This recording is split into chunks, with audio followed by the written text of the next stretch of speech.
All right, so I guess I'll go over that spiel a little bit. So no real big surprises in these two articles. Articles 6 and 7 cover district admin costs, and John's office, my office, and then we have the principal's budget for all of our district-wide admins. So hopefully everybody received the Excel document I sent out on Friday, and I'll share my screen in a minute. There were a few outliers, and really, I guess we can go through the Excel document. If anybody has any questions or wants to talk about specific line items, please feel free to interrupt me. But I just want to confirm that everybody can see my screen, and I can minimize this participant window here. All right. So you'll see that I did add in column H. So column H is our anticipated benefit reduction. So I have a ticket in with our ADS, our finance system, to allow me to decrease the earmark that I put in for 8% benefit increases by 2% until we get the final numbers. I did speak with other business managers that are using the finance software, and they said that they had to go in and manually change every single benefit line on their budget. I'm hoping that's not the case, and I can get somebody on my support ticket that can teach me how to do it. But otherwise, I can just go back in and manually adjust those numbers. I only want to manually adjust every single benefit line on the budget once, though. So until then, I'm going to keep it just in Excel. So really, what you see on benefit lines, we really are about $9,400 under what this Excel sheet shows. Any questions? No? Okay, perfect. Is that from what you budgeted, right? Yeah, exactly. So everything, what you see in column E, the grand total for these two articles is really going to come in about 10K under what you're seeing in column E. Okay. So, let's just start by going down through outliers. They're really, the insurance is going to go up a little bit. That's that 24% increase that I had discussed about our property and casualty insurance, and that will go in dues and fees. So about 103% on school board. Super's offices, you guys will see that there are some large increases here for benefits and salaries for administrative assistants. That is the assistant business manager position that we actually changed to bring on Judy Lessard as a additional admin assistant this year to round out the central office team. I have just been blown away by what she has brought to the table, and it's my intention to promote her to payroll specialist / admin assistant next year. And I think that really the impetus behind that is I need our HR director to be focused on recruitment and less so on data entry and the payroll process. So I would like Judy to own payroll as well as continue her administrative assistance duties next year. And really, I think some of our, underspending this year has been on vacant positions. So I really want to make sure that our HR director is focused primarily on recruitment and selection and benefit administration next year. Questions there? No? Okay.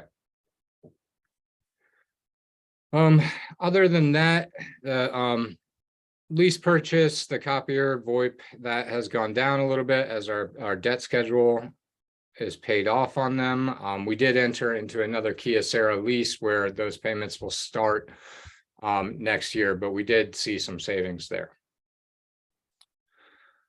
Hey, Max, it's Paul. Just a quick process question. I'm so sorry, but can you resend or tell me? I just need to see the Excel spreadsheet, and I can't find it at the moment. Is there any chance you can resend it, or did you send it from? No, I sent it to myself earlier, so I had it in my inbox for this meeting. Let me just forward it on to you. Yeah, I'm so sorry. That's okay. Thank you. You want it at Alpha Watch or at your RSU? No, at RSU, please. Thank you. Max, I can resend it so you don't have to get out of here. Okay. I just did. Okay. Oh, Thanks. okay. Thank you. Thank you. Thank you. No worries. And that's on. Yeah. Yep. So this jump in salary finance staff really is our AP AR manager, who did receive a promotion this year when Pete left, and she stepped into a role of greater responsibility.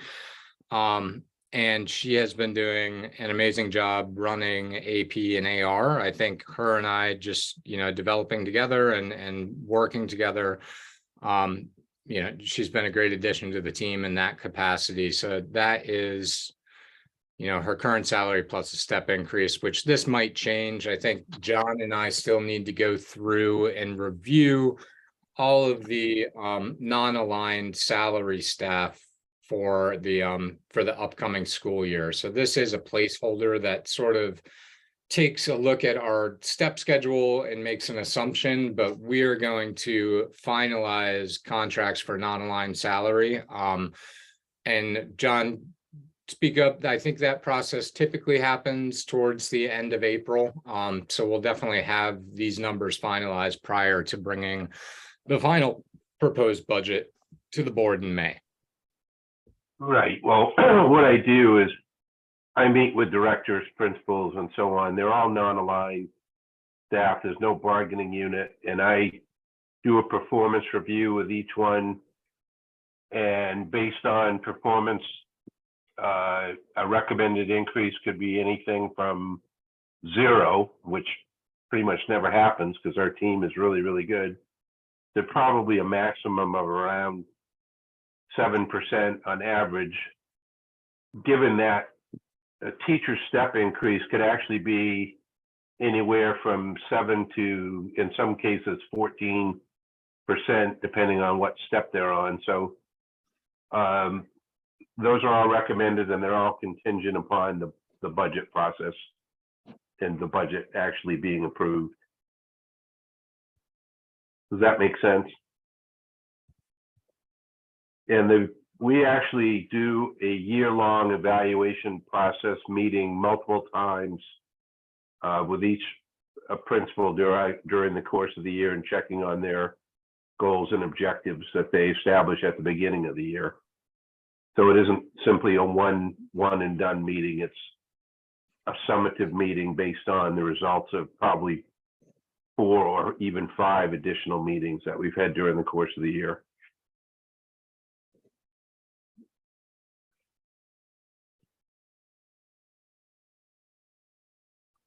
I noticed, and I think every section there was like a training, employee training and development that seemed like in some places was a brand new line, which I'm not arguing against training and development. I think it's great. I'm just wondering, like, in some of them it had, like, for the principal it had that, but then if there's assistant principal it wasn't doubled. And so I just wanted, it's not really the amount, it's not a huge amount of money, but I wanted to see if we were making sure that everybody got an equal amount of training and development funds at schools, and if, I don't know, just to hear more about that. Absolutely. So what I've taken and on those professional development lines are what have been inputted by the principals. So Okay. starting on Wednesday through next Wednesday, we're doing a subsequent round of one-on-one budget meetings with all of the principals, just to review each line by school, and make sure that we're allocating appropriately and equitably across everybody. So, I mean, for me, for instance, employee training and development for myself, I'm going into year 2 as a business manager for a school. There are a number of seminars that I would like to take to get myself up to speed and, bridge that knowledge gap between myself and Pete. Will I use $5,000? I don't know, but I would love to have it available. Should there be courses that I find, interesting or that I feel will help the school district. So that's where I put that in for myself, as well as professional education services for, I doubled that in case, I need a consultant on school law or we need to bring somebody else in. So that was the justification for those 2 lines on Excel lines 61 and 62 there. Great. Yeah. The other thing I Max, noticed. Sorry, go ahead. second, is that line, Max, exclusively for you, or is that for the department in general? Anyone else who might be taking a course or some kind of development? Yeah, exactly. So that would be used for my staff as well. So if, I wanted to send somebody to a fund accounting seminar or something like that, I would be pulling from that line. Okay, thank you. You're welcome. And for at the schools, when it says for that line, is that just for like the principal or vice principal, like the admin staff that would be included in this? And there's other funding for teachers and such? Yeah, entirely at the principal's discretion with his admin staff. But that would be specifically earmarked for the admin staff at the school. So there is professional development lines for teachers specifically that they'll draw from. Okay. And that's primarily in Article 1, those lines. Right. And did we take away, I don't remember the conversations about this, but did we take away the second assistant principal position because we couldn't fill it at the high school? Is that what changed on that line? I don't remember what line it was, sorry. No, after discussions with John and Jesse, we decided to change the scope of that role to more of a dean of students role, which would not necessarily be a full administrator. They would technically be a vice principal. But we were looking at more of an entry level position that, wasn't as expensive on the salary line as a credentialed vice principal. Okay. The other question, sorry, when I looked through, these are the ones I had. Anybody else can jump in too. The other line was on, I think it was legal for staff negotiations. And I wondered if that was just for when we did the contracts with the union. And if that was a same thing, because it looked like in the years before, I highlighted in mine, but I didn't write down the line number, sorry. There we go, yes. So it looks like in past years, it's just been 1,500 and last year was 7,500. And I wondered if that was because we were negotiating a contract. And if that would, or if that's just what it's gonna be from now on. No, it's not what it's going to be from now on. It very well might have been an anticipated need for negotiation on teacher contracts. I think coming into FY24 with the ESP contract being rediscussed in FY25, we'll probably need that 7,500 for legal opinions and help in the negotiation process. Yeah. Got it.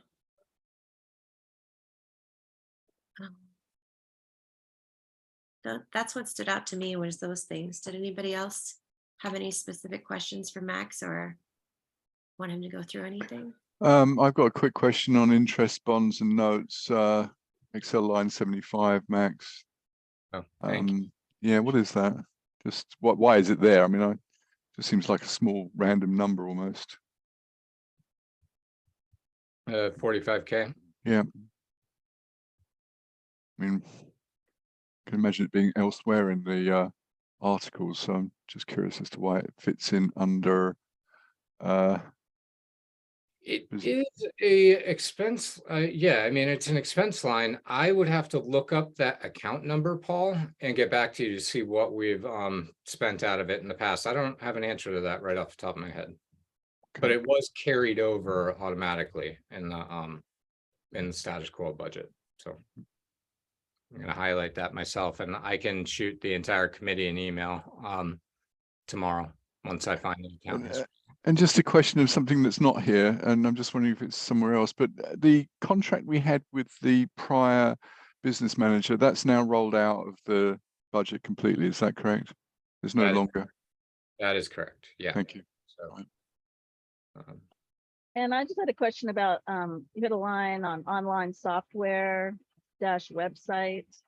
I noticed that, it came in at like $6,700 is actual the past 2 years, but it was never budgeted for, so just, maybe you can just look into that and see if it's maybe somewhere Which else line are now. you talking about, Sarah? Well, I guess my lines are a bit different than yours, but it's online software dash website under that article. Under Article 6, Was it Article 6 it was?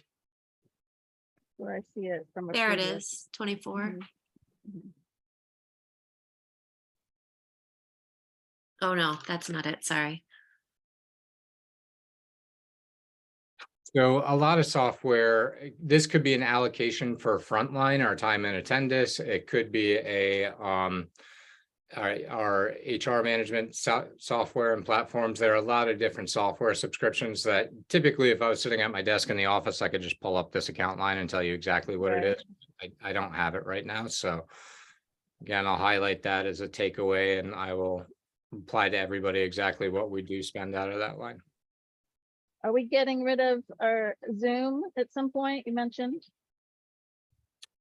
Yeah, it's $15,000 right now for what we spend annually, and that's currently being spent out of ESSER funding. Microsoft Teams has all the same functionality and ability to record. It just seems silly in my approximation to spend $15,000 on a redundant software that's already in. Yeah, Microsoft Teams is included in our Google suite. So we already have it. So we don't have to pay, well, we don't pay extra for it. And did you add in, I know you had talked about replacing the finance software, Max. Is that in there too? I didn't. It is not in there right now. Okay. As I work towards the final budget in May, I'm trying to see whether in either way, next year I wanted to work out of redundant systems just because I am concerned about the data migration process. I don't want to I want to make sure that I have access in whatever new system to see a running 5-year history of expenditures and revenues. And until I'm convinced, which I have more meetings with Aptifund, in the next coming weeks, that they can do that, I may hold off another year on that migration. And that is, I mean, they're backed up. As I said earlier, they have about 18 school districts in their queue to implement already. So there really isn't any guarantee that even if I earmarked that transition money to implement a new software, that we would even be able to implement it next year. So that's still up in the air. Oh. And it's gotten to the point where I hate to admit it, but I sort of like ADS a lot more than I used to in the beginning of the year. I think just because I've gotten familiar with it. So. But either way, they're gonna phase out the service on it, and we're gonna have to transition eventually.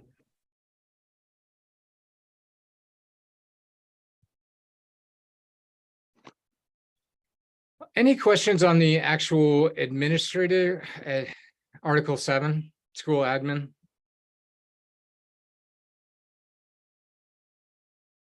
See any outliers there that you're working on at the moment? Nothing really stands out to me as concerning or a large variance. We are retaining most of the administrative staff. They're, moving up in step in both salary and in benefit increases.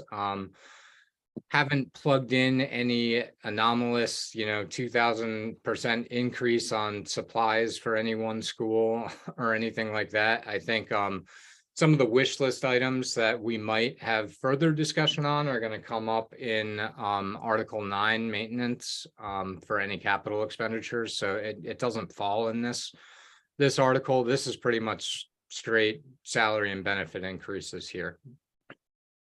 Just a question to fill in my ignorance here, but the salaries and benefits for the principals vary by school. Is it a function of seniority, size of school? What variables go into the differences there? In the benefit lines? It's Salary and benefit. Well, salary, It's really. both. It's both. So if you're principal, so just to go back a little bit, 2 years ago now, the principals decided that they wanted to, I think it was actually 3 years ago, maybe Lauren can help me out, but anyway, that they wanted to, they used to be a collective bargaining unit, and they were governed by contract that had them on a step scale, just like the teachers, basically. There was quite a bit of conversation amongst the principals that it didn't seem quite right that a principal that had a 200 plus student school would actually, in theory, make the same amount of money as a principal that had a 100 student school, if that makes any sense. So they actually voted as a block to abandon the collective bargaining unit and bargain individually.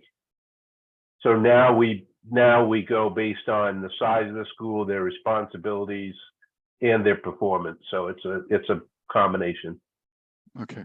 which And- I think is a much better and much more fair system. Yep.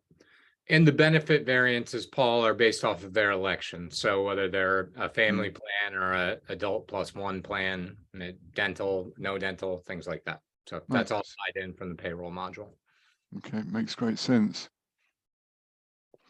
And my other question is, once again, the overall number here seems to be in a very acceptable kind of range from a taxpayer perspective. At least that's my initial impression.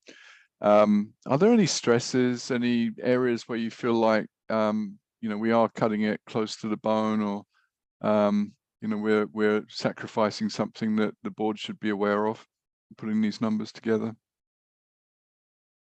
I don't, I mean, from my perspective, no. I think the biggest hole in our budget is unfilled positions that we really need to get filled to support the schools and support the principals and just support our students, for lack of a better word. So we're really putting an emphasis on that. I've asked Ally to, come to me with a proposal this week or next to hit as many local and within New England teaching colleges to get out there in the next couple of months to really put RSU 13 in the front and center, trying to get newly graduated teachers to come into the district. But And just to be clear, that's for previously budgeted that's correct. positions. Okay. Yep. So Thank you. So from my perspective, having done a number of these for quite a few years now, I actually feel really good about this budget. I think we're right where we need to be. Interestingly, and where I'm trying to be is 3% or maybe a little bit above. So I did some checking today because school systems are all now putting out their budgets for votes. And in our surrounding area, these are all our neighboring school districts, and I'm not going to name them. These budgets are ready to go to vote for their boards. I've got 5.25%, roughly 7.25%, almost 8%, and then the outlier is 17.25%. So I feel really good about our Everybody's faces on it. budget in terms of being responsible to taxpayers. Yep, Right, and but just to clarify there, some of them will be on slightly different cycles from a negotiating contract perspective. Is that correct? that is correct, and they're all different factors. Yeah. Why? But when the lowest one of our neighbors is almost 5.25%, and we're coming in a little over 3, I think that shows that we are being, pretty responsible. Certainly the impression that you've conveyed. Thank you. And I will just add that, I am going to be sitting down with Steve this week to take a hard look at Article 9 before we move into that conversation next week. And ensure that we have everything that we have on our capital improvement plan in FY24's budget. And if we have the room to shift FY25 projects into FY24 without a major impact, I'd like to start feeling really good about our physical plant and our, buildings and maintenance and get it in, if we have the capacity to do that. So, we have a lot of work going on this summer in the SRF and the modular projects. But once we're past that horizon, I want to make sure that we don't let up on the gas, so to speak, and we continue to invest in the physical plant and buildings. So you might see a slight increase from what I've put out previously in Article 9, specifically when we talk about it.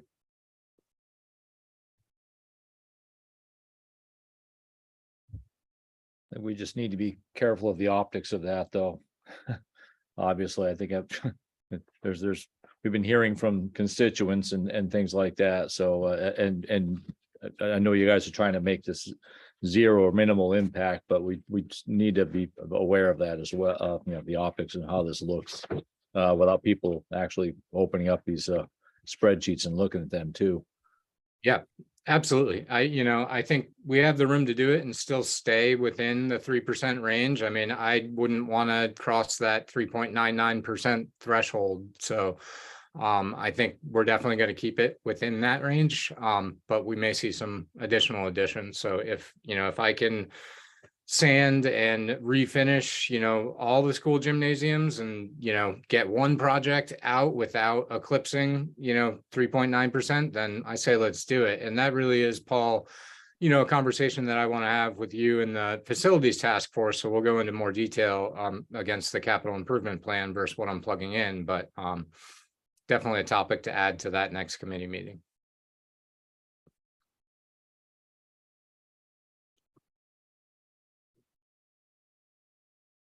Kelly, what's our schedule? What's our finishing up schedule? We have one more of these, no, 2. Next week's is 8 and 9. And then do we do 1 on 10? Or do we not do 1 on 10? Because 10 is, there's nothing we can do about that, right? I mean, 10 is primarily debt schedule. Yeah. So Yeah.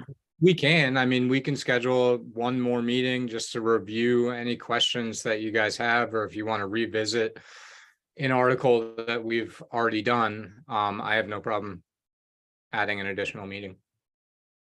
So then the next part was that John would kind of propose, after all of these conversations, then John would kind of propose the budget to us on this committee, and then we would bring that. And so John would propose that by 4/25, and then we would bring that to the full vote for the 5-3 full vote, Yep. and then the public meeting on the 18th. And we're on track to do that too, so. Okay, Article good. 10, I'm sorry, go ahead, John. All I said was we're on track to do that. I was just going to suggest if Article 10 is but a basic review, could we compact that into with 8 and 9? I mean, make the meeting just maybe a little tad longer, but we wouldn't have to get together again after that unless something else came up. Suggestion. I'm good idea. either way. Yeah, I'm so all about one less meeting, so if we can do it, that's great, so. we've got one scheduled for next Tuesday, which is the 11th. So we could do 8, 9, 10 on there. And then we have one on the calendar for the 18th. But if there's no big changes to the other articles and nobody has any big questions, then we don't need to have that 18th meeting. That would be great because that's break week too. Yeah, I think it's Yes. important to everybody take I'm a gonna be break. gone break week. Yeah, me too. Okay. Yeah. But for And then staff they'll- as well, yeah. And then we'll come back on the 25th, and that's when we'll have the full budget from John and Max. Good.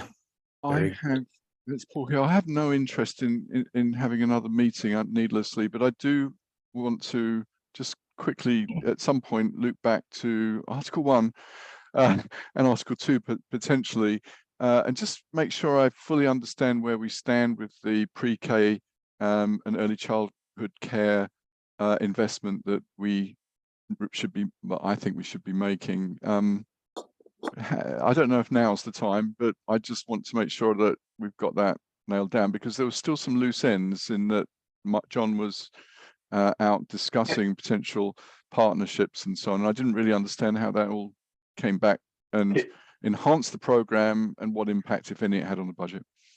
Can we come back to that at perhaps the next meeting? Because I'm still working on that. Okay. I agree with you. Share your concerns, Paul, and I've said that to John many times. So definitely want to see where we are with pre-K. Yeah. Great. Okay, so next week we'll plan on 8 and 9, and then 10 should be a briefer one. And then we can have that, if we can fit in pre-K during that conversation too, that would be great. Good. Very good. Okay. Any other questions on 6 and 7? Yep.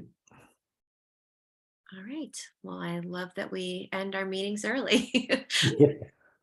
Canceling meetings, ending them early. This is good stuff, people. Good work. And Okay. I'll get back to everybody on those 2 lines that I highlighted on in yellow tomorrow morning when I can look up the account history. So Great. Thanks, Max. And it's really helpful to have these, I think you've been sitting like the Friday or so before. It's been really helpful to have that. So thank you for doing that work and getting that to us. And Paul, thank you for your analysis you did a couple days ago too. That was very helpful. Yes. Oh, thank you. Yes. Definitely. All right. Well, have a great night, everyone. And hope John stays safe tomorrow. And we'll see some of you in person and John on Zoom. Okay. Thank you. Bye-bye. Bye. Bye. Thanks. See ya.